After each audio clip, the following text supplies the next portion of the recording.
Oh my God. All rights reserved. All rights reserved. Yo, I'm so late. I'm sorry, guys. I had to go work out. Look, I figured I found out my weight and I cannot. I just cannot. But look, y'all, what up, y'all? I was working that Super Bowl all like weekend and all like a couple days last week, and they gave us these commemorative hats. So that's what I'm doing. Look at that. 58 and also LV3. This is the third year they've had football games in Las Vegas at that big ass stadium. Let's get into it. So this is I just wanted to kind of I'm coming back later, y'all. I'm gonna do a whole thing on Beyonce and her new personality for country music. We all knew the country music was coming when she wore that damn country music hat to the Grammys. You know what I'm saying? And I think it's good that she's doing country music because why not? She's dope and she could do all. Look at this. Look at this. This is from me being in that steam room. Whew. She could do all genres. And I think that the rumor is they're saying that her whole notion for doing all these different styles of music is just to show that we don't have to be stuck in pop music world. You know what I'm saying? And that's true. You know, we'll get into that though. I'm gonna do like a whole Beyonce thing because she's got hairline, hair products and shit coming. She's really doing the thizzle. So this is what I'm gonna do. Let me see. I'm doing this one. All rights reserved. You know, this is for entertainment and educational purposes. It is Black History Month, and I love it. And you know, I haven't really done any direct Black History Month things, but these are Black History things, and I'm gonna go using this one here. You know what? I have researched, and I do the same research a lot of these people do. It's just that it's just easier getting it from another source and showing y'all what other sources there are. So that's cool. It'd be the same information I know. I just, I like to get it from other people because they say it so succinctly. I'm like, why reinvent the wheel, right? So this is one. This is like the history of the Super Bowl halftime show. Like, I don't know if people, is this that one? Let me see. I was looking up so much stuff that I'll be forgetting. But anyways, what up? Welcome to the Tommy Cole Show. Let's start there. Welcome to the Tommy Cole Show. If this is your first time at my show, what I do is I present information from other sources, but it's all research. Like I research these things. I'm not just coming off winging it or anything. If I find stuff that's basically saying the same thing that I would say or that I have researched, why not just use that information? You know what I'm saying? And I always give credit to these folks because I love doing that. So let's get into it. First we're gonna start with it's lunchtime. So I'm about to bust out my lunch. You know what I'm saying? I hope you got your lunch. You're supposed to get your lunch. It's a lunchtime show. So let's get into it. Let's hold up. Hold up. Oh, I'm already on it. All right, so I gotta share it. Oh yeah, that's right. I'm tripping. I'm gonna make it big because she's already gonna speak for me. This is a woman. Her show is called. Hold up. It's supposed to pop up on here. Naomi Cannibal. So make sure you go join her situation. She's very good. I really like her research. We're kind of on the same page with a lot of things, which is why I did not have a problem with using her information. Naomi Cannibal. Hello and welcome back to my channel. So in today's video, let's move forward though. I ain't got time. All right, so this is just like the beginning. When I was working the NFL halftime show, when I was working the NFL thing, there's so much to tell y'all. So I got stuff, but we'll get into this first while I get my food situated. But what I learned is that the first Super Bowl was in 1967. I learned a lot working this Super Bowl experience stuff here in Las Vegas. But let's let her tell y'all the story because why not? And Grambling State University. Here we go. Grambling is my baby daddy alma mater. Woo, woo, woo, woo. Here we go. And get into it. The Super Bowl halftime show didn't begin as the spectacular, large-scale, quote-unquote, free concerts that we typically think of today. In fact, the halftime show was more like filler to give people time to use the bathroom, get snacks and things of the like, but have something going on for those who remain seated in the stadium. At the inaugural Super Bowl in 1967, the University of Arizona Symphonic Marching Band and Grambling State University Marching Band played together, Larry Pannell, Grambling's current band director, said that back then, some in the Black community were critical that Grambling and HBCU agreed to play the game despite ongoing racial tensions. The first Super Bowl took place in LA, which at the time was still recovering from the Watts race riots, which happened 2 years prior. Grambling State's marching band has gone on to perform at the Super Bowl several more times, such as in 1975, 1980, 1987, and 1998, and they're the band that's performed the most Super Bowl halftime shows. Grambling State inspired other HBCUs to see the halftime show as a showcase for their bands, and others such as Florida A&M and Southern University have performed at the halftime show as well. Other university marching bands who perform the halftime. Hold up, I gotta pause it right there. Grambling State has one of the best damn marching bands in the world. You hear me? Grambling State is no joke. My baby daddy was the drummer on the Grambling State band. Shout out Tarek, DJ T-1. He's an amazing DJ as well. But yeah, don't sleep on Grambling and LSU and all of that. Such as Florida A&M and Southern University have performed at the halftime show as well. Other university marching bands who perform the halftime show include Southeast Missouri State, the University of Michigan, and the University of Texas. In 1976, the nonprofit Up With People became the first non-marching band to perform at the halftime show, performing 4 times between 1976 and 1986. Singers such as Carol Channing, Ella Fitzgerald, and George Burns also performed at halftime, but with the performing bands. According to their site, Up With People staged song and dance performances promoting themes such as multiculturalism, racial equality, and positive thinking. They're the first to give a halftime show in the way that we've come to know, one with lighting, a sound setup, and performing more contemporary music. And what we've come to think of as the modern or current halftime show, if you will, really starts in 1993 with Michael Jackson's performance, where he was the sole halftime performer. Previously, hold up, I had to pause it on that too. Do y'all remember this? I mean, this Michael Jackson joint was epic. Give me some commentary if y'all remember this Michael Jackson show. This was incredible. All he did was stand there for like 2 minutes and it was just pandemonium. It was nuts. It was one of the best shows ever. Popular artists like Gloria Estefan and New Kids on the Block performed, but as part of an ensemble. In fact, 1992's Disney-produced Winter Magic themed show has been considered one of the worst because of how many people were disinterested in the show or felt it was out of season, despite an appearance. So in today's video, we on the Super Bowl halftime show just being a nice performance, but a highly anticipated spectacle, the anticipation being increased by the name recognition of the performer, of course. Michael's 1993 halftime show was actually the first time more people watched the performance than watched the Super Bowl. Also, halftime performers don't get paid to perform, by the way. They're technically paid in exposure, but the cost of the show is covered.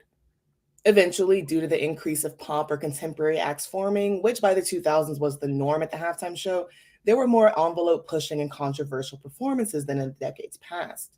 This led to an increase in FCC complaints annually because viewers deem whatever aspect of a performance inappropriate. For reference, Rihanna's 2023 halftime performance drew in 103 complaints, mostly because of the show's sexual nature, with one who filed a complaint calling the show pornography. Shakira and J-Lo's 2020 performance drew in over 1,300 FCC complaints, again because the show was quote-unquote pornographic, and others reported in their complaint that the show was encouraging child trafficking. The FCC, or Federal Communications Commission, has the right to issue penalties to networks for any violations, which are behaviors that are considered obscene, indecent, and profane. And there is as much gray area there as there sounds like. There have been 2 times so far that the FCC has openly considered fining or actually did fine the network because of indecent, obscene, and profane behaviors during the halftime show. As I'm sure you can imagine, the FCC received an unprecedented and record number of complaints after the halftime show in 2004. In all, over 540,000 complaints were filed with the FCC after Justin Timberlake exposed Janet's breasts for about a second at the end of their performance. It happened at the end of Justin's song Rock Your Body, which ends on the line, "I'ma have you naked" by the end of this song. At the time, about 140 million people were watching the halftime show across CBS and its affiliated networks. Immediately after the incident, I remember this shit. Do y'all remember this? I remember because I was like, did I just see Janet Jackson's titty? We all was looking like, it was because it was like so short. We were like, did we really see what we thought we just saw? It was crazy. It was crazy. And Janet got so much flack for that. It was so sad. Justin didn't. An accusation circulated that Janet and her team had planned it. The tailor of Janet's costume claimed that she had made requests for it to be altered, but due to a confidentiality agreement, he couldn't disclose exactly what the alterations were. There have been several stories as to what exactly was intended to happen during the performance. Sally Frattini, the halftime show's producer, claimed there was supposed to be a moment where Justin ripped off Janet's skirt without any nudity, obviously, but that was scrapped. Frattini wouldn't say why the idea was scrapped, if she even knew at all, but she's convinced that led to the reveal being changed from Janet's skirt to her top. Frattini claimed there was a meeting right prior to the halftime show. The idea was pitched to Justin, Janet's stylist, or whoever else was in the room. Timberlake went along with it and the mistake happened. There wasn't supposed to be any reveal. There should Now they say it was initially supposed to be the skirt that came off. Well, what if we would have seen Poontang? Would that have been better?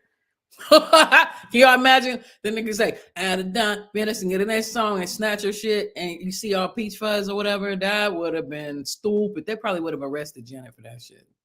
Should not have even been an action moment or anything ever ripped off her body. That being said, I'm not sure what idea she was saying was pitched to Justin that he agreed to or went along with, according to her. But she's of the opinion that the incident was planned between Janet and her stylist. However, Janet's camp claims that there was never any intention of her breast being exposed. There was meant to be a cheeky reveal, yes, to fit the song, but Justin was supposed to rip away the black outer piece of Janet's costume, revealing the red bustier underneath, and the unrehearsed moment went terribly awry. According to body piercer Byria Daly, Janet's stylist walked into his shop looking for nipple jewelry and ended up purchasing the star-shaped jewelry Janet wore during the performance. He said after Janet's stylist made the purchase, he told him to watch the halftime show because there would be a surprise at the end. To be fair, he could have been referring to the bustier reveal if that was the plan, even if that's not what actually happened. Back in 2021, Janet's stylist Wayne Scott Lucas claimed the stunt was Justin's idea because he wanted to upstage Britney and Madonna's kiss at the VMAs months prior. Makes sense. The FCC's chairman, Michael Powell, claimed the NFL's commissioner called him the day after the Super Bowl to say they had no idea Janet would be exposed, and CBS later called claiming the same. Powell said, "There was a lot of bang for blood, and I really wanted that to be directed away from Justin Timberlake and Janet Jackson as artists and more to where we really had jurisdiction most, which was the authority of those who were broadcasting and producing the show." This, of course, didn't happen, at least in terms of public opinion and interest, and the incident has been equally remembered for the unequal backlash Janet and Justin received afterward. Les Moonves, then chairman and CEO of CBS, banned both Justin and Janet from that year's Grammys, which took place the week after the Super Bowl and also aired on CBS. He too believed the bustier incident was something Janet had secretly cooked up to stir controversy. Allegedly, Moonves demanded Janet apologize to him in person, which didn't happen. Several outlets... See, that's what irritates me. Moonves, the dude who ended up getting SA charges, by the way. Yeah, I'm eating Popeyes. I don't care. I'm eating Popeyes, 2-piece. I did go work out. I'm very proud of myself. Thank you. Well, am I contradicting about eating this 2-piece? I think not. But anyway, I was told Janet did know what was popping, but they didn't know the whole titty was going to pop out. And not all the dude, but the dude wanted an apology. The president of CBS, he just wanted an apology. She should have done an apology. I don't understand why she didn't. Justin Timberlake ended up apologizing. Anyway, let's go. Let's report this incident sparked Moonves' alleged grudge against Janet and made him quote-unquote obsessed with derailing her career, an obsession that was said to have lasted for years. A couple days after the incident, Janet did publicly apologize for the incident, broadcast on CBS, of course. Wait a minute, I get it. They were mad because Janet felt like, how dare you? First of all, I'm the victim. The nigga ripped that shit off me, and you want me to apologize? Okay, I get it. My decision to change the Super Bowl performance was actually made after the final rehearsal. MTV, CBS, the NFL had no knowledge of this whatsoever, and unfortunately, the whole thing went wrong in the end. I am really sorry if I offended anyone. That was truly not my intention. Justin, however, was allowed to attend the Grammys after reportedly coming to the CBS offices and delivering a tearful apology to Moonves. Not only did he attend the Grammys, he also performed and won 2 awards, and also during one acceptance speech, he again apologized for the Super Bowl incident, which it is believed Moonves required him to do in order to appear. To punish Janet, Moonves allegedly blacklisted her and her music from appearing on any Viacom networks, including MTV and VH1, of course pretty crucial for an artist promotion back then. Viacom owned CBS at the time, by the way. And this was especially bad timing, as Janet released her album Demita Joe at the end of March 2000. Of course, those conspiracy theorists believe that they personally threw Janet under the bus because they was trying to push Britney so hard, and the Jessica Simpsons and the Mandy Moores and all them. So they wanted to get Janet's old ass out the way. That's what I was told. I remember hearing that. Let's go. So it suffered greatly from lack of TV promotion for the videos and lack of radio promotion for the singles. It's also important to note MTV produced the halftime show in 2004, and Sally Frattini, the halftime show's producer, was also a producer for MTV. In September of 2004, the FCC fined CBS and 20 of their affiliated networks $550,000 for the Super Bowl incident, which at the time was the maximum allowed for indecency on television. In today's money, that would be about $888,000. The FCC argued the Super Bowl was advertised as a family event, it aired in the evening, and no announcements or warnings regarding nudity were made. And because it was meant to be a family event, a large portion of these FCC complaints came from the Parents Television Council, approximately 65,000 of the 540,000. CBS, however, was of the opinion that these 500,000 complaints were inflated and several were sent multiple times. The case went on for years with several appeals, and the Supreme Court finally threw it out in 2012. CBS's team claimed that in the past, the FCC had been inconsistent about enforcing penalties regarding fleeting indecency, and Janet's breast was only exposed for 9/16 of a second, so therefore issuing a fine over this fleeting indecency was arbitrary. So in the end, CBS and their affiliates weren't required to pay the fine, but I'm sure they likely exceeded that in legal fees. And throughout this battle, Janet's career suffered an arguably irreparable hit, with claims her blacklisting didn't really end until 2008.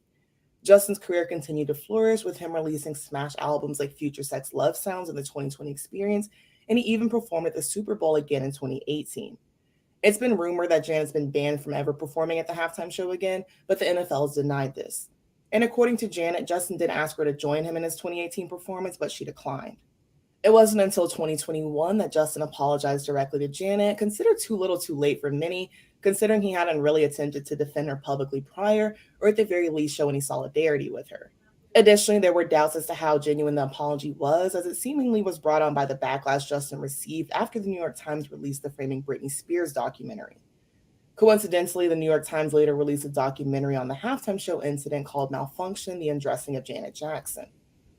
And regarding Justin's apology, the first sentence frames it not as something that was done of his own volition, but in response to urges for him to apologize or explain his actions or inaction.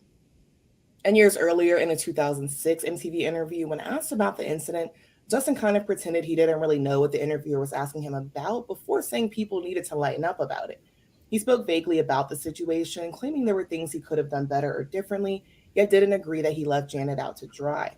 He hung Janet out to dry. That particularly, I mean, I don't take that. That's just people talking, and that's what they'll do. I don't take that to heart, but what I do take to heart in the bigger picture of it is I'm a part of a community. I'm a part of a community that consider themselves artists. And if there was something that I could have done in her defense that was more, that I could have realized, then I would have. Do you think in any way that Justin Timberlake left? Oprah's annoying now, but really and truly, Justin could have stood with Janet and he could have just been like telling the world, yo, it was a mistake. We both made the same mistake. It was my fault and her, and if she didn't know or whatever. But he didn't do that. That's been hanging out there. I am speaking to Miss Jackson. Do you? Well, all the emphasis was put on me, not on Justin. And Justin, we were friends. And not that we aren't now. We haven't spoken, but a decade later, journalist Ernest Owens tweeted at Justin to apologize to Janet, and he had a pretty condescending response. At the 2016 BET Awards, Jesse Williams gave an acceptance speech for Humanitarian Award, which Justin tweeted in favor of. Owens then tweeted at Justin, "So does this mean you're going to stop appropriating our music and culture and apologize to Janet too? #BET Awards." To which Justin responded, "Oh, you sweet soul. The more you realize that we are the same, the more we can have a conversation. Bye." In January of 2022, almost 18 years after the incident, Janet gave what I believe are her most recent comments on the matter. In her authorized documentary released around that time, Janet also claims that she told Justin not to say anything to keep the heat off of him, and that the two of them were on good terms and had moved on. She said in the documentary, "Of course it was an accident. That should not have happened, but everyone is looking for someone to blame, and that's got to stop. Justin and I are very good friends, and we will always be very good friends. We spoke just a few days ago, and he and I have moved on, and it's time for everyone else to do the same. One interesting tidbit about the Super Bowl incident is that it's partly responsible for YouTube's existence. It's a similar story to J.Lo wearing the jungle dress at the Grammys and how so many people wanted to see it that it inspired Google Images. Jawed Karim, one of YouTube's founders, had actually missed the Super Bowl incident and couldn't find any clips of it online, that and the Indian Ocean tsunami that happened later that year. So Karim thought it would be convenient for the internet to have a central place to upload videos, both as an archive and search engine, thus leading to the creation of YouTube. Another halftime show scandal resulting in a court battle is M.I.A.'s bird flipping fiasco from 2012. This event was considered the biggest halftime show scandal since 2004. M.I.A. wasn't the headliner, Madonna was, but she was one of the many guests. Oh my God. I'm going to do a whole podcast on M.I.A., y'all. Later today, I'm going to do a whole thing on Beyonce. I'm going to do a whole thing on M.I.A. She's one of my favorite artists. But this was stupid and unnecessary. And I think this is mostly why Jay-Z dropped her from Roc Nation. Let me show you. Let's just press play. Let me just go and let her tell the story. Oops. Performers brought out. During her verse in Gimme I remember 11, at the part where she says, "I don't give a shit," M.I.A. flashes her middle finger to the camera and 110 million viewers before turning around. And quite a few viewers were offended by the gesture, with over 200 complaints being filed with the FCC. One especially incensed viewer complained, "I hope the FCC will fine M.I.A. for flipping the bird and swearing during the halftime show of the Super Bowl. If the FCC lets this go, other people feel they can flip us all off, the millions who watched, and I personally resent it. Throw the book at her. You will hear a cheer go up across the country. Good luck." A few of the complaints weren't about M.I.A.'s middle finger, however, with one calling Madonna's show overall a pagan Luciferian ritual. In regards to M.I.A., though, the NFL issued an apology claiming the obscene gesture in the performance was completely... Wait, do y'all remember that? Do y'all remember they were saying it was a satanic ritual, and they were saying that because it was like the Queen's celebration or something like that? And they were like, M.D.I. Madonna. It was Nicki Minaj, who has always been problematic. And then you get M.I.A., who, although she's one of my favorites, she's definitely a rebel. She's very controversial and rebellious. You know what I'm saying? But here's the thing. I guess I'll hold it till I do the M.I.A. thing. But she started hanging out with all the Rothschilds and the, DuPonts and all them types. And, even though you may have been an activist in England and you're of Indian, East Indian descent, you can't do that once they start being your friends and you start making them your baby daddies and all that. It's just, you can't, but we'll get into that later. Very disappointing, and we apologize to our fans. They claimed NBC, who broadcast the show, had a failure in their delay system, while the NBC claimed that the NFL was at fault because they hired the performers and they produced the show that year. Madonna wasn't too pleased either, saying, "It's such a teenage, irrelevant thing to do. There was such a feeling of love and unity there. What was the point? It was just out of place." Madonna can't talk. She literally tongue-kissed, what was she, Christina Aguilera and Britney Spears, didn't she, on fucking MTV or VMAs or something that was kid-based, or, kids watch it. So that's very hypocritical of Madonna to say, but she probably had to say some stupid shit like that because she knows she's been wild in her day. While the NBC claimed that the NFL was at fault because they hired the performers and they produced the show that year. Madonna wasn't too pleased either, saying, "It's such a teenage, irrelevant thing to do. There was such a feeling of love and unity there. What was the point? It was just out of place." And just to interject, knowing what I know of Madonna and her performances, I'm not saying that she had to like or enjoy this, but her condemning it and calling it teenage, immature, irrelevant, just a bit ironic, surprising to me. At first, it was unclear as to whether M.I.A. would be fined by the FCC if her actions could be considered just fleeting obscenity or profanity. At this time, which was earlier in 2012, of course, the case over whether those would be fined or not was still being heard by the Supreme Court. The NFL, however, fined M.I.A. $1.5 million for breach of contract soon after the incident, but M.I.A. did not go public about this until about a year and a half later. I don't know. I think there was supposed to be a 7-second broadcast delay when it went out live. So it was my finger versus John's finger, and John missed my finger. Right? But did you work it out? Did you tell him you were going to give the middle finger? No, but he just missed it. He missed it, even though there was a 7-second space between Right. when What it were you happened and doing, when he John? was supposed Yeah, to. he wasn't paying attention. He mute wasn't it. focused. Exactly. So then I'm going through this court case, but it's all about me and John, right?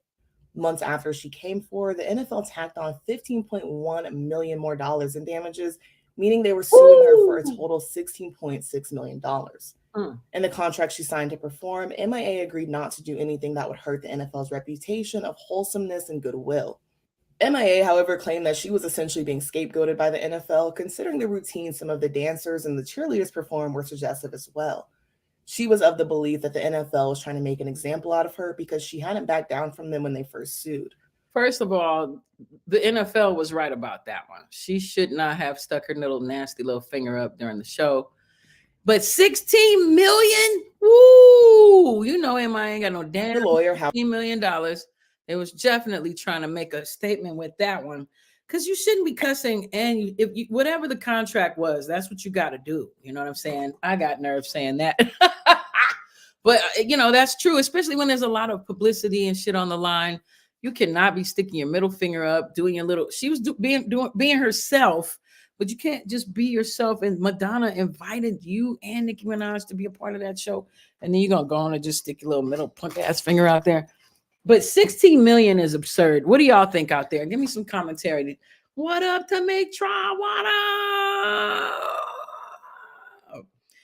You know, I don't think it's fair to just give her no $16 million thing like that. I just think that she should have maybe paid a fine. You know what I'm saying? But I think 16 million.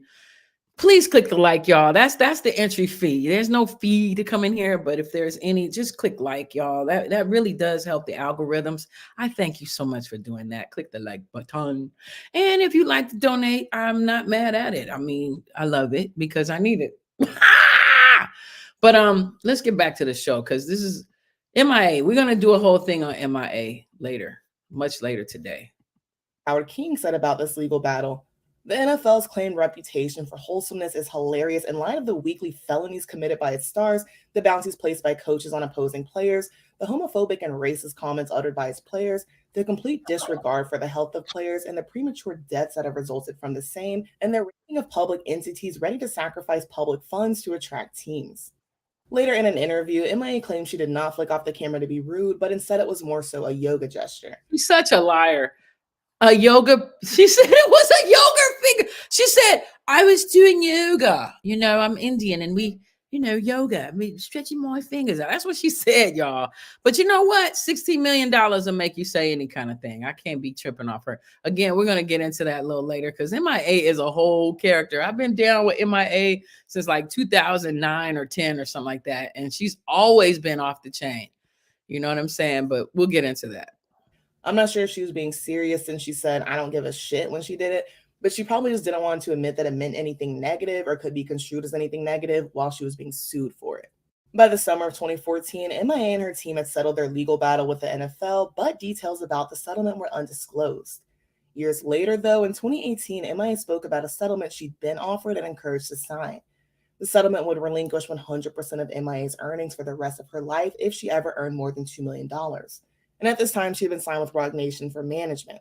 She said, Jay-Z was like, you should sign that shit. And I was like, no. A middle finger, it's like, get a fucking grip. People were like, oh, you're lucky you're not in jail. Give up all your profit. Be the slave for the rest of your life. She said the situation opened her up to a lot of racism, xenophobia, and just otherwise nastiness, a lot of which unfortunately came from people that she'd previously been close to. It's not clear if the halftime show fallout was the reason M.I.A. left Roc Nation. She was married to that black dude who was the heir to the Seagram stuff, right? He's half black, half white, Jewish, whatever. And if you notice, right around 2013, 14, that's when her career kind of went down the toilet. And she just started getting, like, she couldn't even get back in the country. Like, they banned her from coming back to America and stuff, y'all. She went through a lot. I'm telling you, we're going to do a whole thing on her. She's fascinating. And her music is amazing. I really like her music because it's mad political. But it's dope. It's like jamming. You know what I'm saying? But anyways, she played herself because she came real idealistic. She thought, they have people dressed like whores. They have them doing it. Madonna was doing backflips. Why can't I stick my middle finger up? But they were like, no, bitch, you're not even from here and you're going to fuck up the fucking Super Bowl, bitch. They was like, you getting $16 million put in your ass. Which she did at the very end of 2013. There was also speculation it was over conflicts over the release of her fourth album, Matangi, and it was said that she was having trouble with her label Interscope at the time as well. After the release of Matangi, which contained hits like Yala and Bad Girls, the latter of which was a soundtrack staple in 2013 and 2014, M.I.A. has kept a relatively low profile. She's released 2 albums since Matangi, AIM and M.I.A. M.I.A. was actually kind of a surprise, as M.I.A. had said that AIM, which came in 2016, would be her final album. Pause on this shit. Okay, so this video right here that you're seeing people climbing, that song is called Borders. Okay, that's what I'm saying. Like, she's just fucking dope. It's a political song about borders, and she's Indian, or I don't know what she calls herself, because the people in India, they call themselves different things, you know. Like if you're a Muslim Indian, you call yourself something else. If you practice Hinduism, you call yourself something else. So I don't want to disrespect that, but this song Borders is dope. What up, Trigger Boy Entertainment? Hey, I'm just talking about all the fucking, well, most of the NFL Super Bowl halftime shows that, like, it started in 1967, that the Gremlin State did most of the marching band hookups. We're just going through like historical shit, but right now we're just talking about M.I.A. in particular, because when she stuck her middle finger up when she performed with Madonna and Nicki Minaj, they charged her $16.6 million, and then was like, if you ever make over $2 million, bitch, we taking your money. And, you know, and Rock Nation was like, yeah, nah. And then look, Jay-Z ends up doing the whole music production thing for the NFL. Look at that.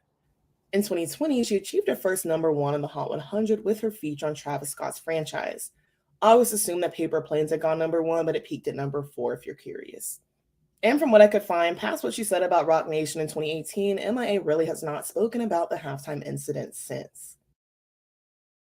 And going back to J.Lo and Shakira's 2020 halftime show, which again pulled in over 1,300 FCC complaints. Hold up. First of all, back to M.I.A. real quick. Hold up. So, God, because, you know, I said I was going to save it for the thing I'm going to do on her. But y'all remember that song? I fly like paper, get high like planes. If you catch me in the minute, boom, boom, boom, bang. She went up there 9 months pregnant. Like, her due date was the day, and it was her and Jay-Z and T.I. and Kanye, and they all performed with her. Remember that? But anyway, I'll let them tell you. It got #1, but it peaked at #4 if you're curious. And from what I could find, past what she said about Rock Nation in 2018, M.I.A. really has not spoken about the halftime incident since. And going back to J.Lo and Shakira's 2020 halftime show, which again pulled in over 1,300 FCC complaints, which I do believe is the second most from a halftime show behind the 2004 show. Someone actually threatened to sue over this performance. It wasn't the NFL or the FCC or any. Before we get into this J-Lo shit, first of all, did y'all watch the J-Lo Shakira? I've seen pretty much probably every single NFL Super Bowl halftime show, period, right? And let me just say for the fucking record, Usher killed that shit last night. I mean, Usher is top 5. That's me. I'm thinking Usher did top 5 top Super Bowl halftime shows. I mean, Prince, you know, Prince was amazing. Okay. Michael, Beyonce 2016, incredible. I mean, that's probably my #1.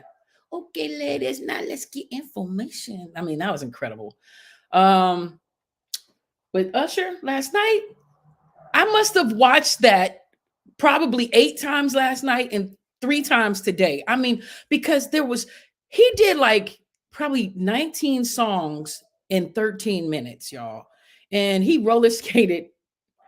There was a dude who did a backflip roller skating, and then he skated on his head, y'all. He had her playing the guitar.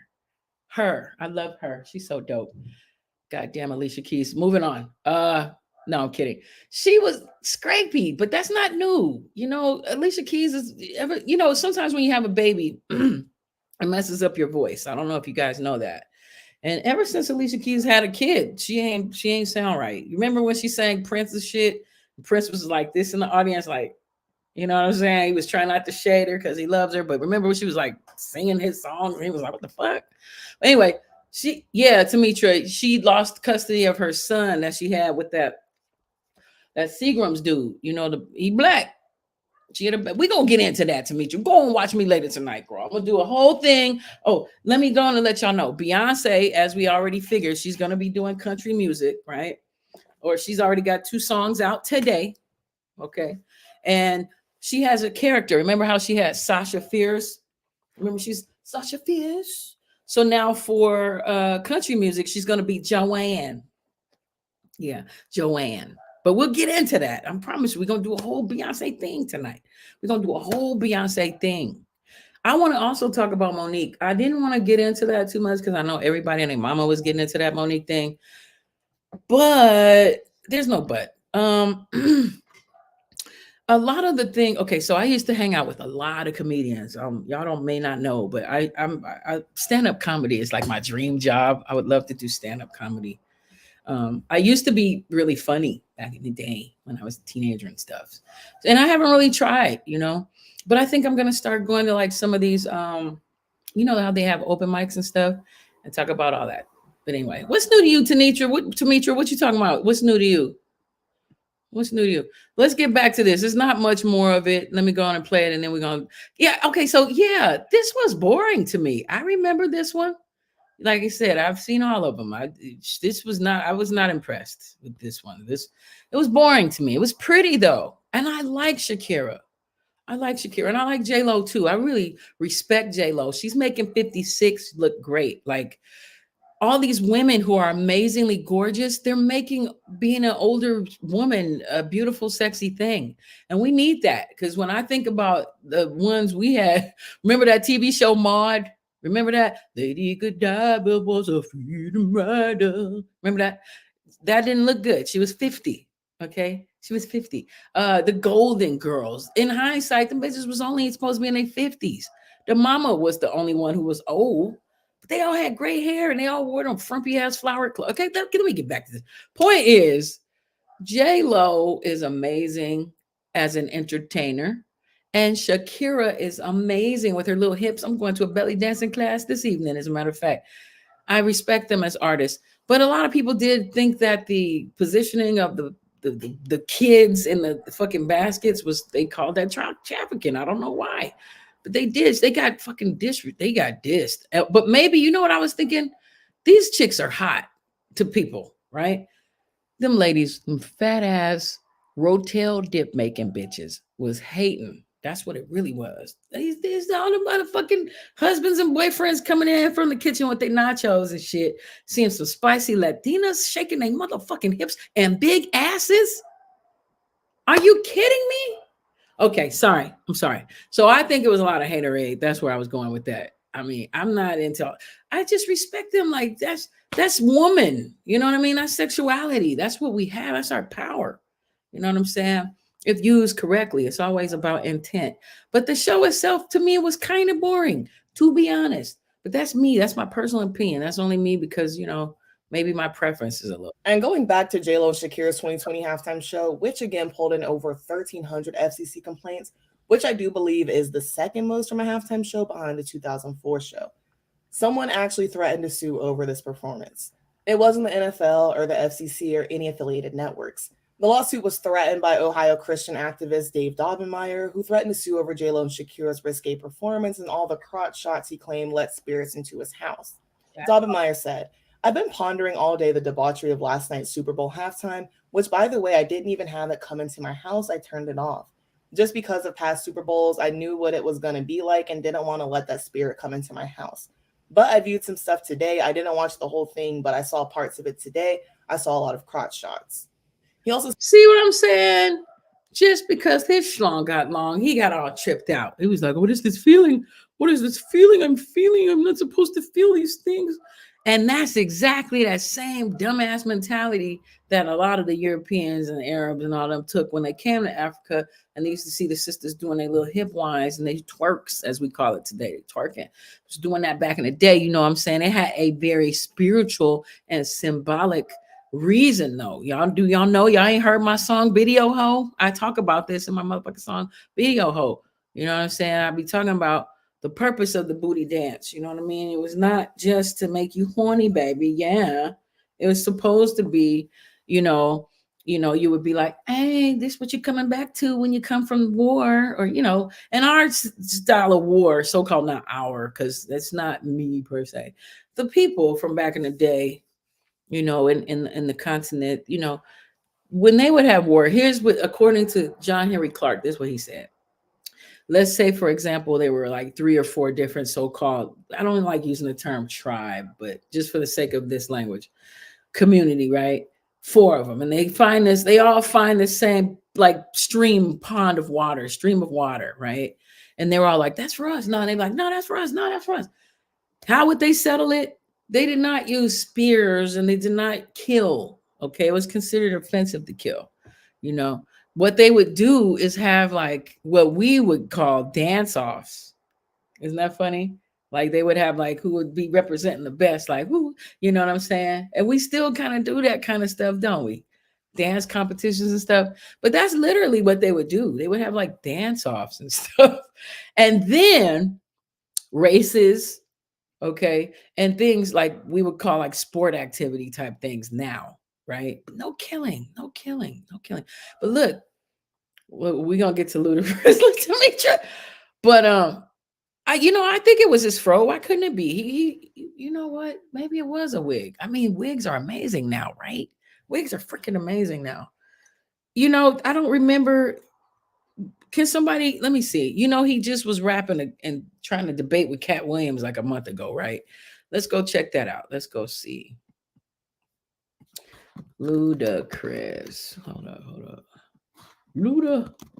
Ludacris. Cat Williams. Let's go. Let's see what pops up. Okay, let's go here, y'all. We're gonna check this out and see what his hair was looking like. Here we go. If it'll let me. Hold up. Let me put it on the screen, huh? How about that? Whatever's heavy on my heart is always on my mind. Like Snoop's cannabis shredder, I'm always on my grind. They throwing shade because niggas could never take my shine. I bring my watch collection on my jet. Let me take my time. Like fine wine, I'm aging like Benjamin. Top 5, I'm worth mentioning. Bring me rappers, I'm lynching them. See the pendulum swing. Okay, enough of that. Damn it. All right, so he had cornrows, and look, again, they start rehearsing this stuff in like November, October, man, maybe even September. So, I could think it was his hair. So it could have been. But you can add shit to shit too. So it could be a both. There's nothing wrong with that. That's called showmanship. It's entertainment. I think we get too hardcore on that. I know I have a song where I'm talking about that, right? I'm gluing plastic in my hair to look. It's Video Ho. It's the song Video Ho. I should play it for y'all. But let's get to this. Let's get to this first. He seemed upset because he personally felt J-Lo was too old to be performing in the way that she was. No word on how he felt about Shakira, though, so I'm going to assume he draws the line at 50s. M.I.A claimed he planned to sue the NFL, Pepsi, local cable companies, and more parties he was unsure of at the time. He was of the opinion the halftime show was part of the NFL's agenda to corrupt children, likening the performance to pornography. Looking at some of the FCC complaints, many others actually said something similar or were upset there weren't appropriate ratings on the show. One reads, around 8 p.m. Eastern Standard Time, I witnessed numerous crotch shots with so little fabric covering that a clinch would have made it indistinguishable from a pure crack. Leather pants fully exposing butt cheeks, pole dancing, twerking, simulated orgies and sexual gyrations, crotch grabs, pelvic thrusts were all in front of my family and friends with preschoolers and elementary age students. We were watching an NFL football game, not HBO. Are thongs and assless chaps considered appropriate attire before 10 p.m. on network television now? At minimum, censor bars and blurs should have been required. Even if M.I.A was serious, it seems very few of the outlets who reported on this matter took him seriously because he apparently has a history of making a big deal out of his supposed outrage online. See, haters, male Karens. I don't know what the male Karens are.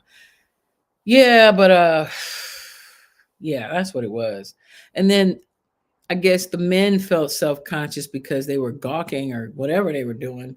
And the women were like, oh my God, why is he doing, tripping out? Maybe. That's just a thought. You know what I mean? What do y'all think? Why do you think this dude was tripping?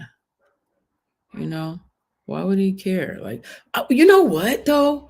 I will say I do not appreciate the amount of exposure that a lot of our youth have been to our rap stars. Like a lot of our rap people are very, they live a very decadent adult life, but they push it kind of towards kids too, though. You know what I'm saying? And then they leave it toward us to have to make the the decision to censor that. And that's what we should be doing. But a lot of times people don't be doing that. Yeah, I worked the Super Bowl experience, y'all. That was pretty cool.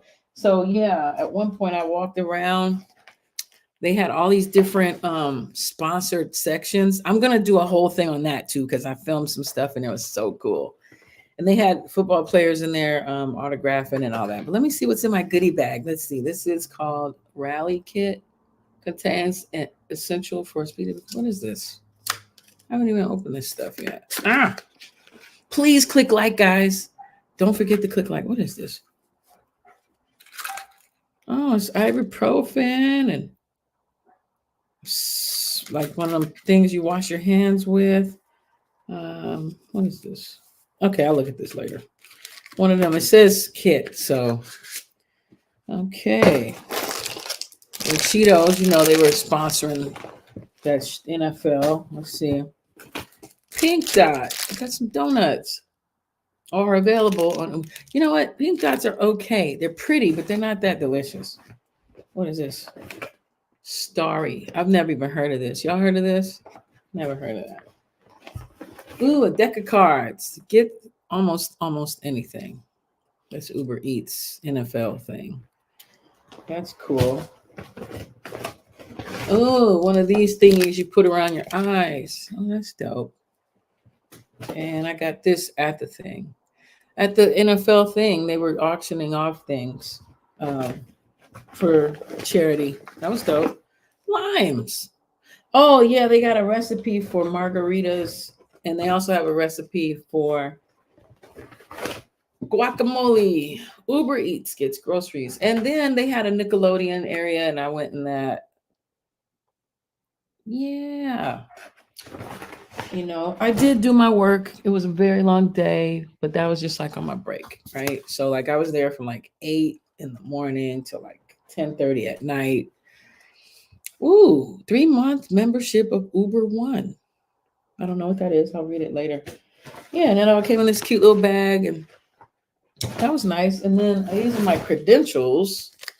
It broke the last bit I was there. Well, I worked the Lombardi Trophy area, so I had to make sure people didn't just try to slip into VIP. I was the VIP chick, and they gave us these little buttons and all that. Yeah, I didn't really know how many people were actually into going to these type of events. It was really awesome seeing all these people having a good time with their families and stuff. It was very family oriented. They had all kinds of games and just all kinds of technology. It was just a really cool thing. And it's for the locals and for the people who come into town for the Super Bowl. And it's like $30 to get in or something like that, $25-$30. Kids under 12 come in free. There were so many families there. It was really cool. Standing up for that long was very difficult. That's what made me take my butt to the workout place today. I was like, that's just, plus seeing how great Usher looks, Beyonce, and all of these people, whatever we say about them, negative or positive, we kind of grew up with them. And to see them all getting older and they're all kind of staying fit. Even Method Man. Have y'all seen Method Man? He is cracking. He is not playing with his fitness. And I see a lot of them East Coast brothers is on that. They be on some workout. West Coast brothers are a little slack in there to me. West Coast brothers, y'all need to get out there and start working out. You can't just sea walk, okay? You gotta go to the spa and like swim, I'm just kidding. Let's see, what did you put? The Nickelodeon logo is the same shape as, are you kidding me? Where's that picture at? What did I just do with that? Let me see. Get out of here. I gotta look at that. I don't know. That's crazy though. I don't doubt it. I mean, that's pretty fucking wild. But yeah, that's why I really think that guy was tripping out. Obviously, these religious types, they always be extra about feeling horny, baby.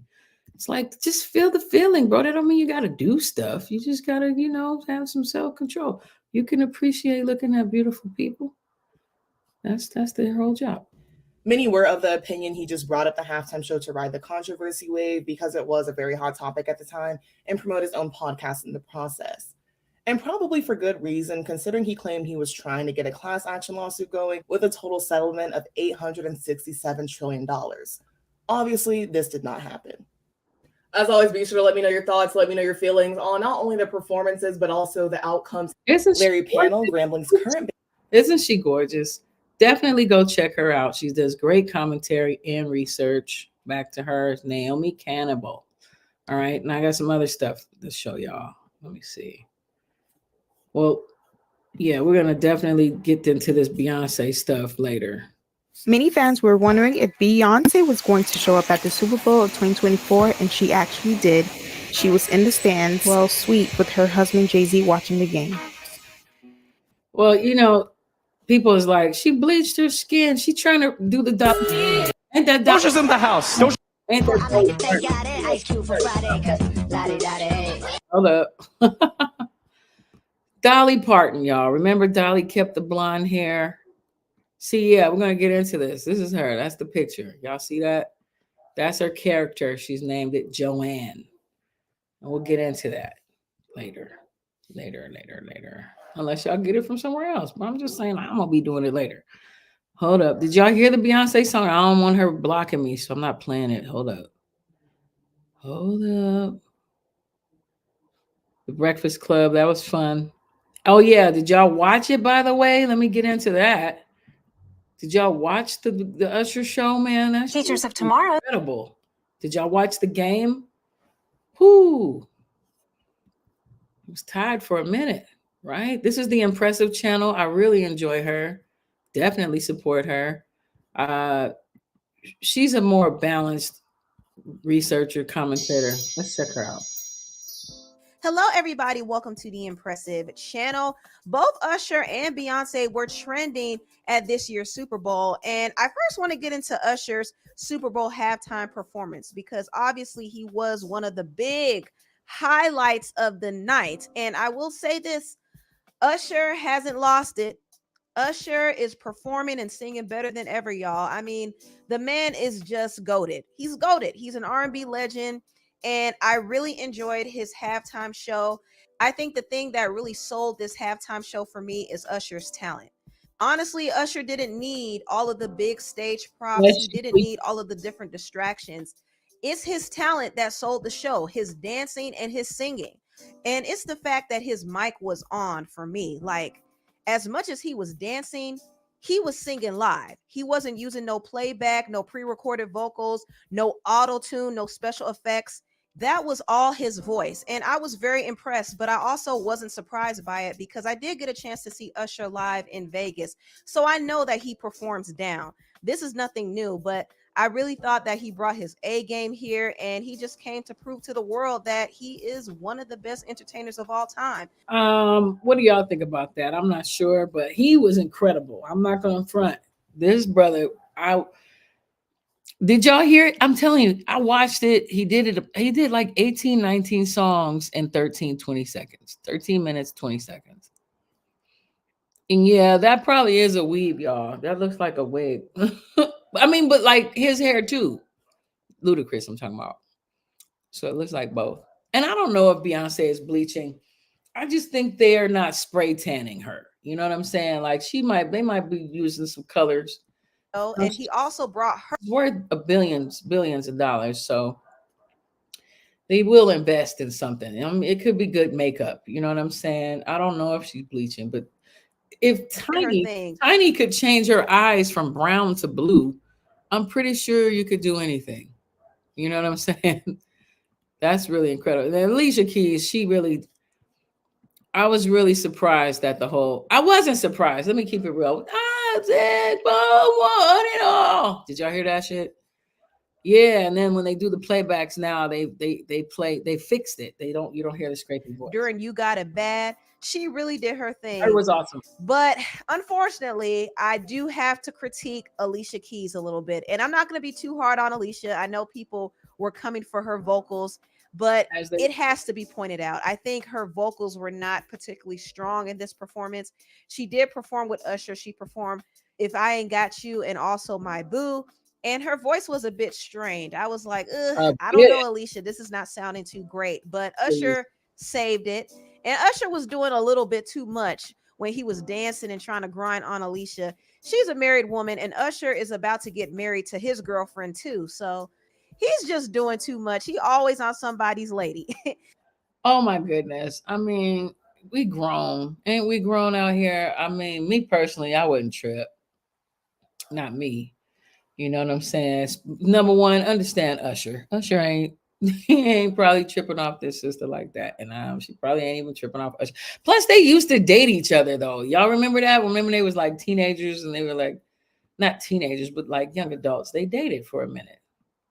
But overall, Allegedly, I thought the show was allegedly. good, and it just solidified the fact that Usher is one of the best performers of all time. Incredible. No debates, he's one of the best. And since we're talking about Usher, I do want to briefly talk about his new album, Coming Home.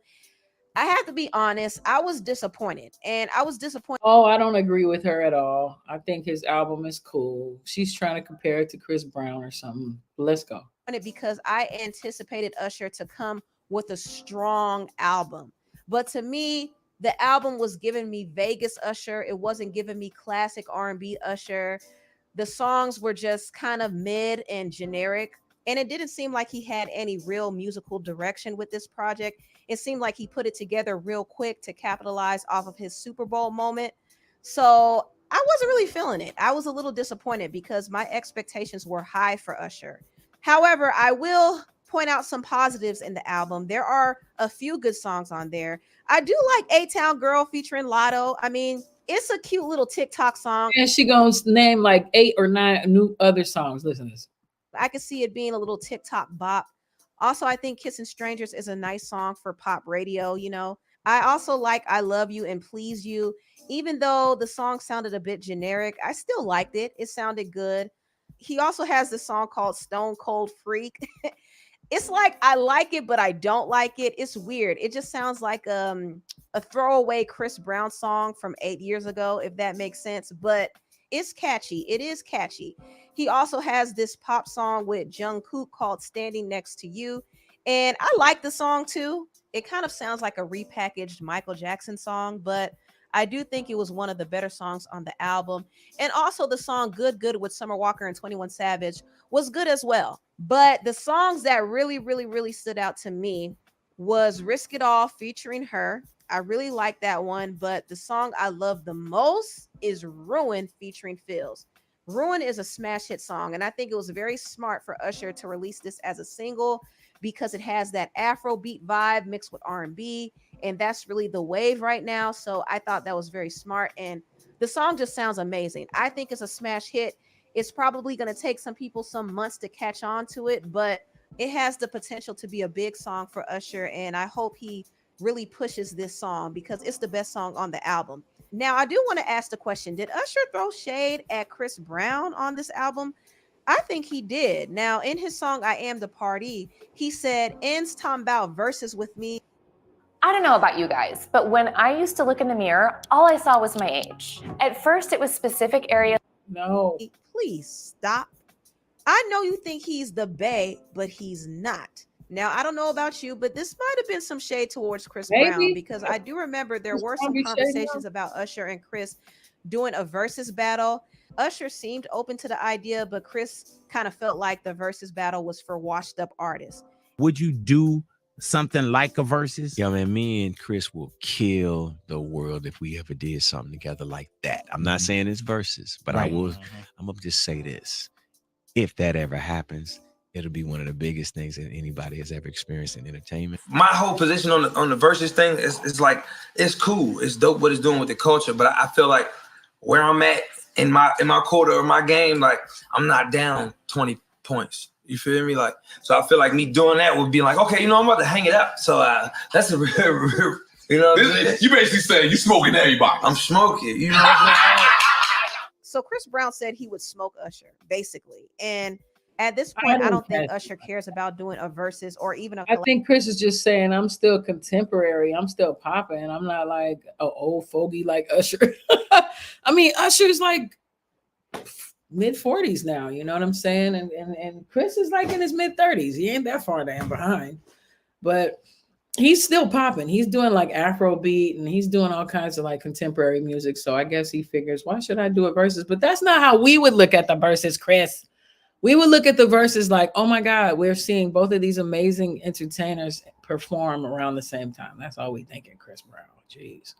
But that ego, you know, you got to have some of it, but too much of it is gross. Collaboration with Chris at all, because they did fall out last year. See? They actually got into a bit of a scuffle because Chris Brown got upset with Tiana Taylor and Usher didn't like the tone he was using with her, and he tried to intervene and things just kind of went haywire, and Usher and Chris fell out.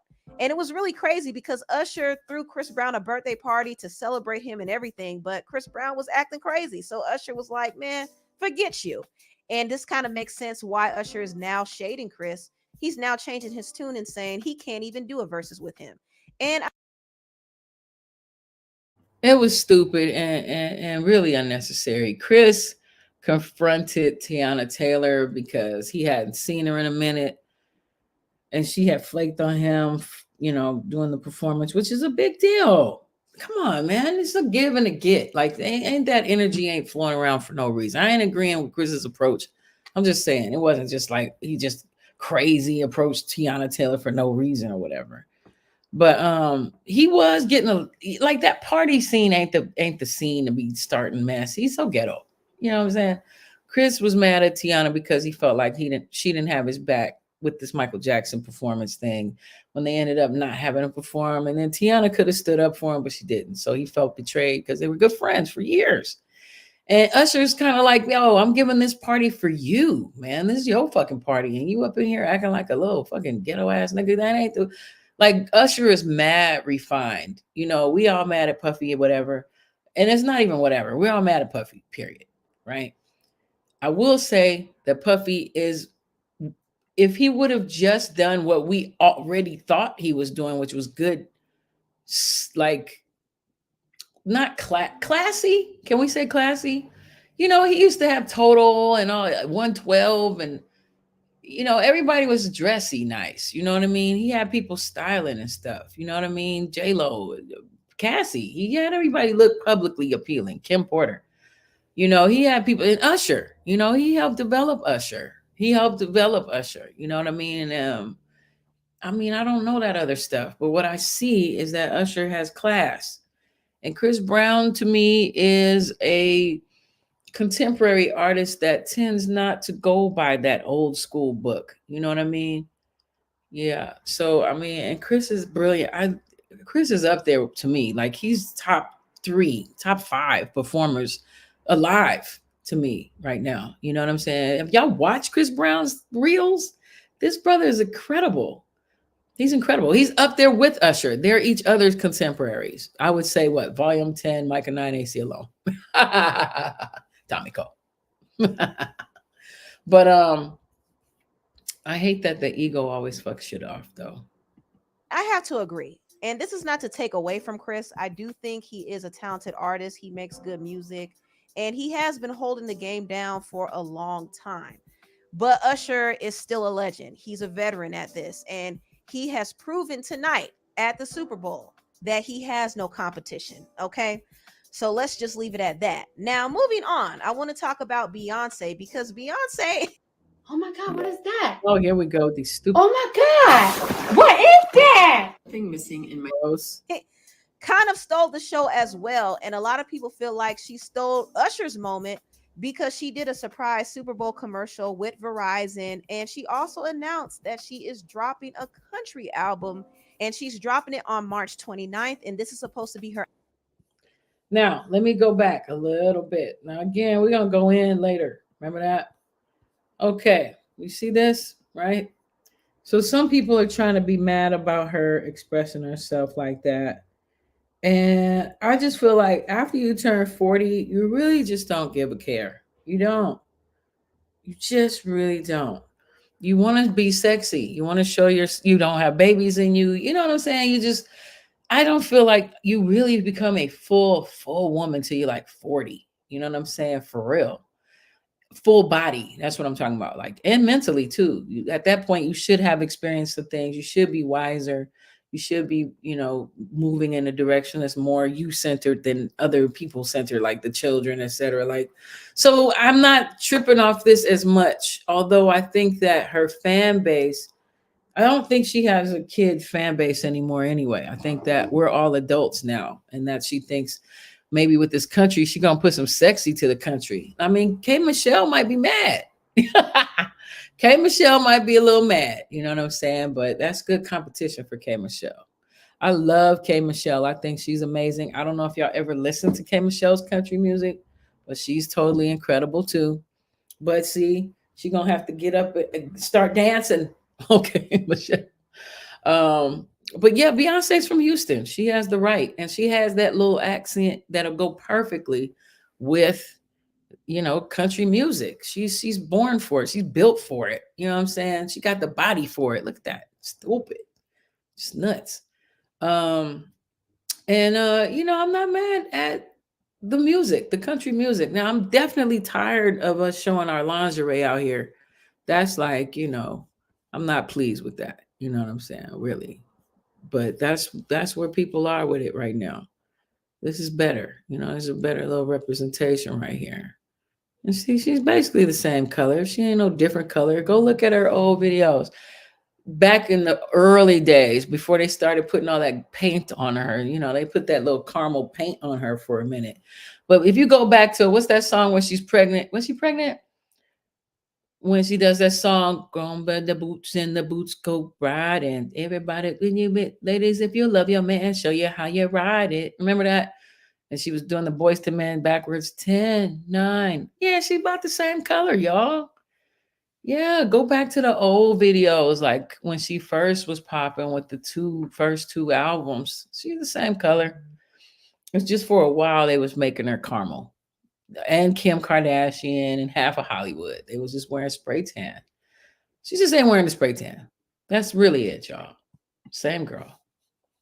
Kind of stole the show as well. And a lot of people feel like she stole Usher's moment because she did a surprise Super Bowl commercial with Verizon. And she also announced that she is dropping a country album, and she's dropping it on March 29th. And this is supposed to be her Act 2 album. And she already dropped 2 singles, one of them being Texas Hold'em and another one being 16 Carriages. And I did get a chance to listen to both singles, and I actually like it.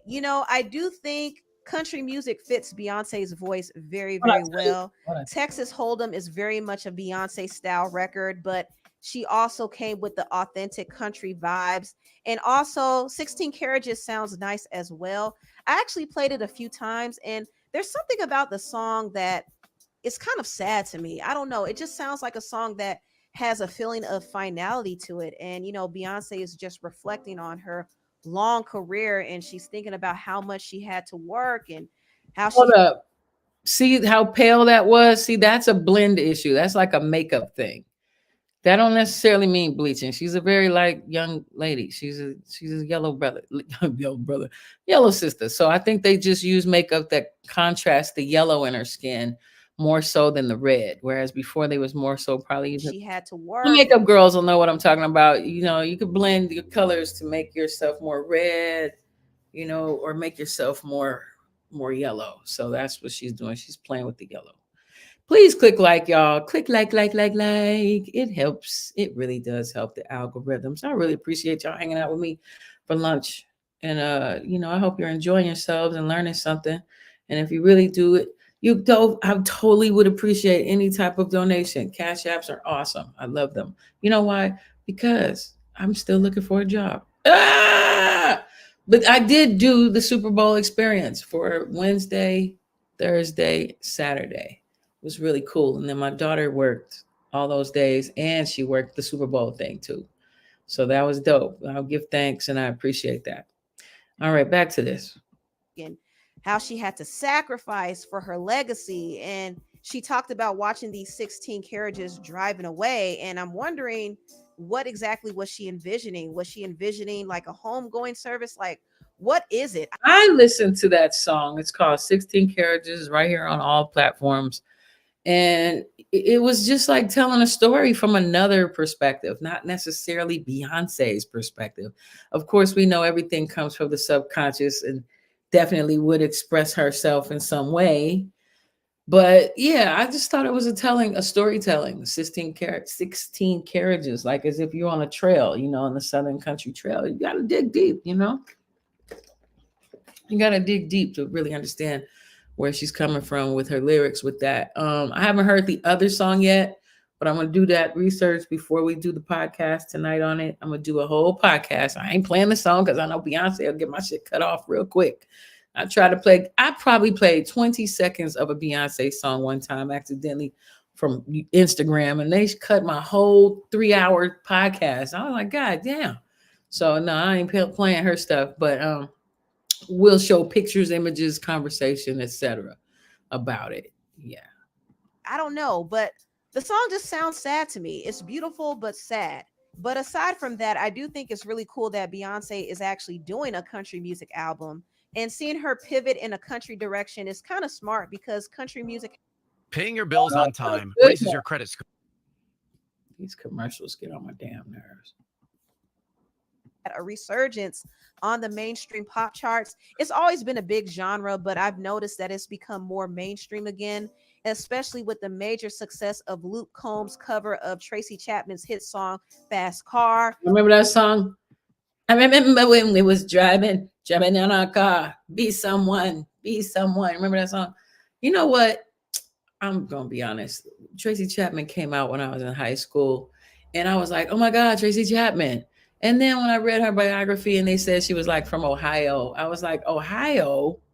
I thought she was like from Africa or Jamaica or something. You know what I'm saying? I was like, oh yeah, no.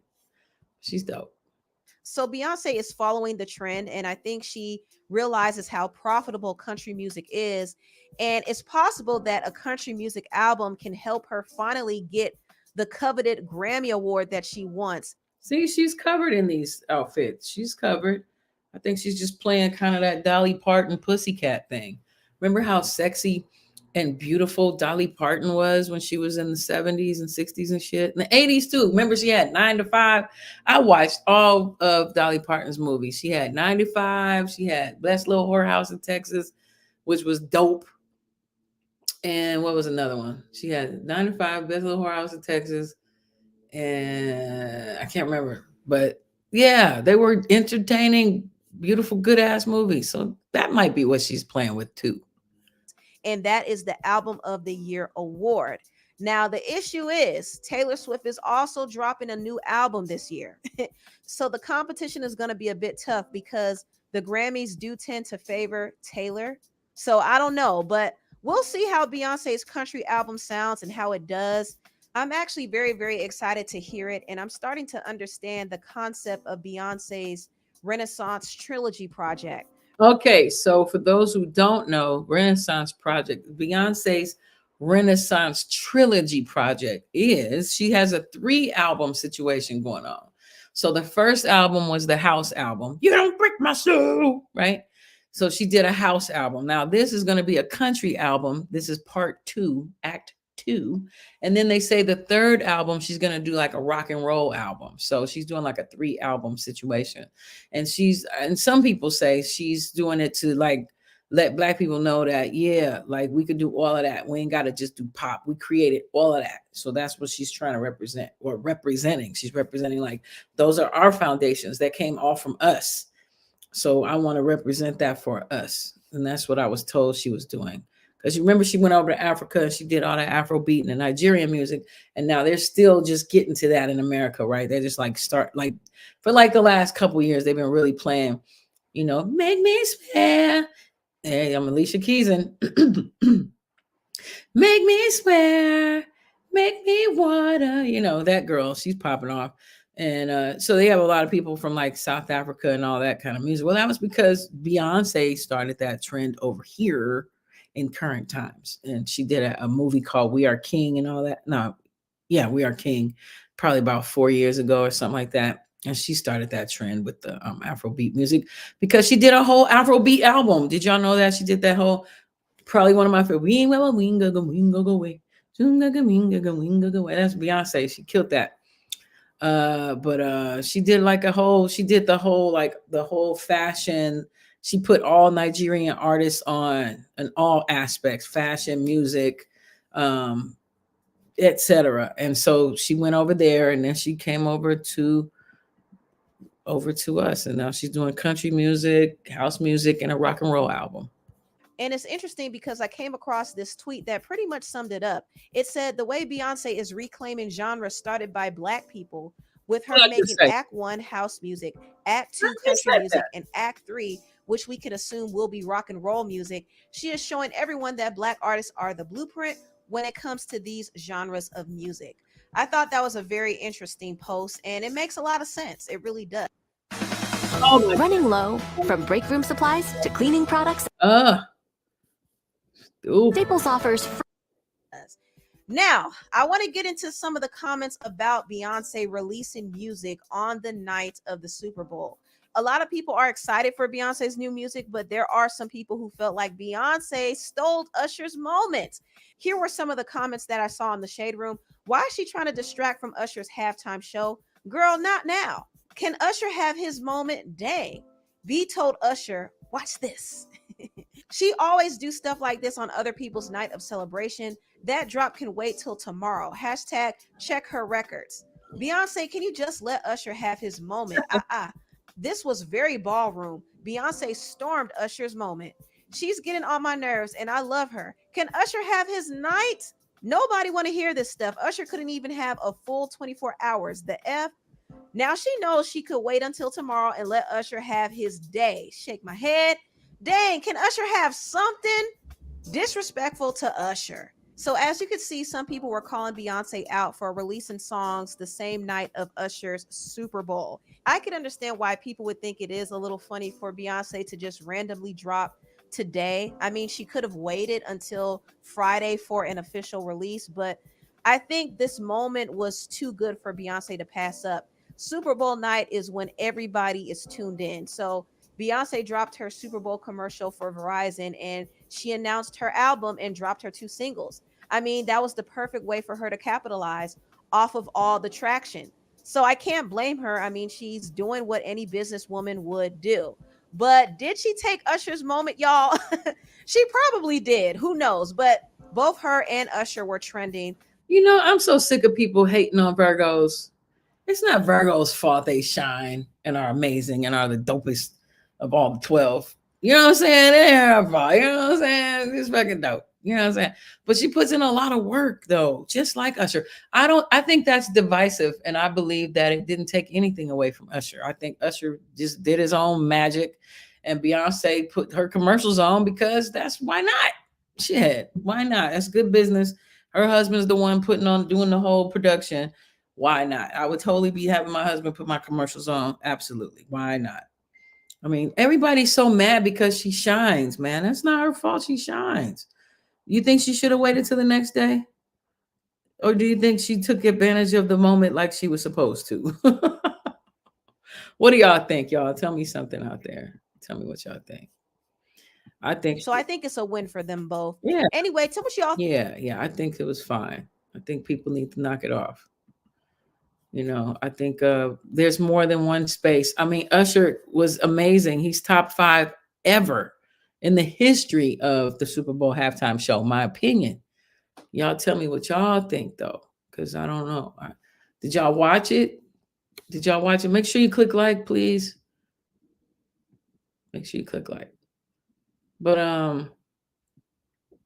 yeah, man, that's what happened.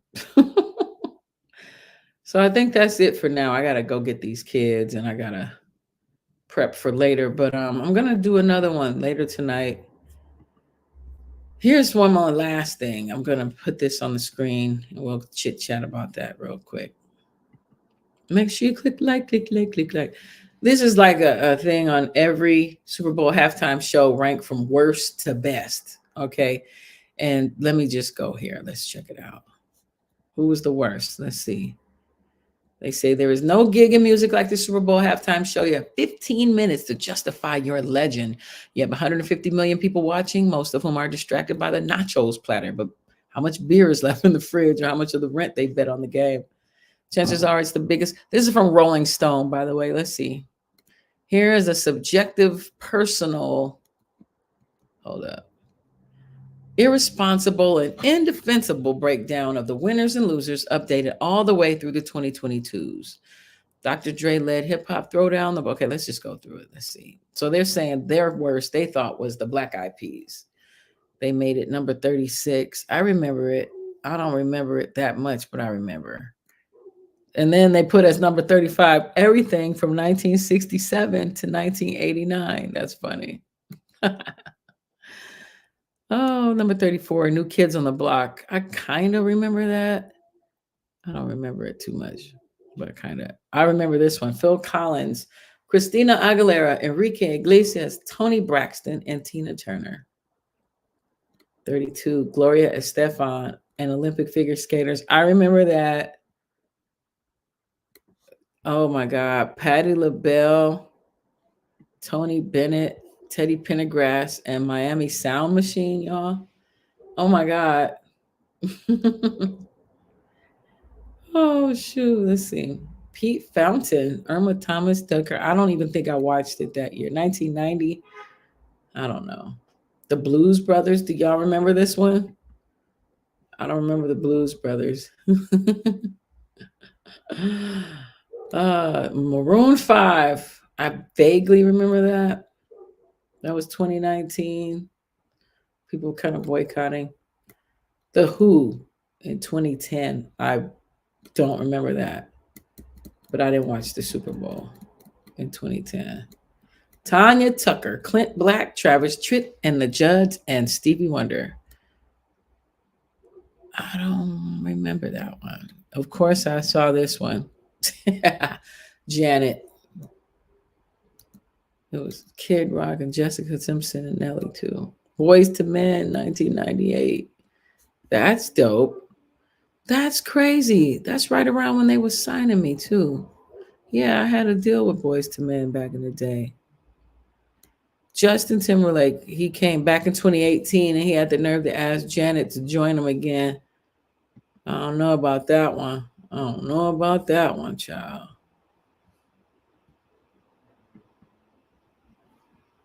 Hold up. Did y'all watch that one? Stevie Wonder and Gloria Estefan. Why they used them like 4 times or something? Damn. Shania Twain, Sting, and No Doubt. That's dope. I'm pretty sure I probably watched that. The Weeknd. I remember that. I remember The Weeknd. I remember that. But it was super boring to me. That's me though. Bruno Mars and the Red Hot Chili Peppers. That's hot. I kind of remember that. Usher. He put it as number 18. I disagree. Let's see. What did he say about it? Usher didn't go for big thrills or surprises in his set, just the Atlanta love man luxuriating in his comfort zone with glitzy confidence. Usher did a millennial-friendly set of 2000s R&B, love in the club oldies, with old friends like, I don't feel like reading all that. He gave him number 18. Meanwhile, Beyonce announced her new Act 2 and Taylor Swift partied it up with Lana Del Rey. Number 17, Diana Ross. Yes, I remember that. It was dope. Coldplay, Beyonce, and Bruno Mars. He only gave it number 16. Are you kidding? That's top 10. It was dope, though. I enjoyed it very, very much. Tom Petty. I don't even remember. Michael, he only gave it number 14. That's bullshit. He's like top 10, man. He's top 10. Paul McCartney, I might have watched that. I don't remember. Katy Perry and Missy. That's incredible right there. Did y'all watch that? Did y'all see that? That was a good one. Missy and Katy are incredible. Ooh, the Rolling Stones, Mick Jagger. I like Mick Jagger, crazy ass. Did I tell you I worked with Mick Jagger before? I did. I worked with Mick Jagger back in when was that? Was it 97? Trying to remember. 90. It might have been 2000. I got to look at the video. I don't remember. Lady Gaga. I think she's one of the most incredible performers, period. I got to rewatch that. I don't think I watched it. I don't think I watched the Super Bowl halftime show that year. Madonna, he put her in the top 10. It was fun. Madonna got busy. I will tell you. Let me see. Did I skip one? Nope. Number 10 was Gaga. 9 was Madonna. 8, Rihanna. Okay, I can see that. She did good. Like the choreographer chick who choreographed this for Rihanna did a very great job of choreography. Let's see what he says. Guest stars, costume changes, fancy choreography? Nah. Riri rocked all the way solo, untouchably cool on her flying stage because all she needed was her own superhuman, don't give a fuck charisma.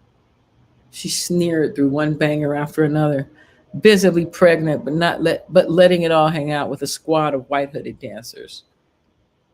She served notice right off with "Bitch better have my money," sneered rude boy over her shoulder with obscene ass grabs, topped it off with diamonds. She also paused to fix her makeup in a mini ad for her own Fenty beauty line. Bruce Springsteen and the E Street Band. I'm pretty sure I probably did not watch that. All right, let's keep going. Shakira and J-Lo. I did watch this. I watched this several times. Shakira. You see, you remember when Tiffany Haddish did that shit? Shakira. Tiffany's stupid. Aerosmith, Britney Spears, NSYNC, Nelly, and Mary J. Blige. I'm pretty sure I watched that. Nelly was there twice. Interesting. Mary J. too. Oh, he put number 4, Dr. Dre, Snoop, Eminem, Mary again, 50 Cent, and Kendrick. He says, it's official. California really does know how to party. For the first time, hip hop took center stage at the Super Bowl.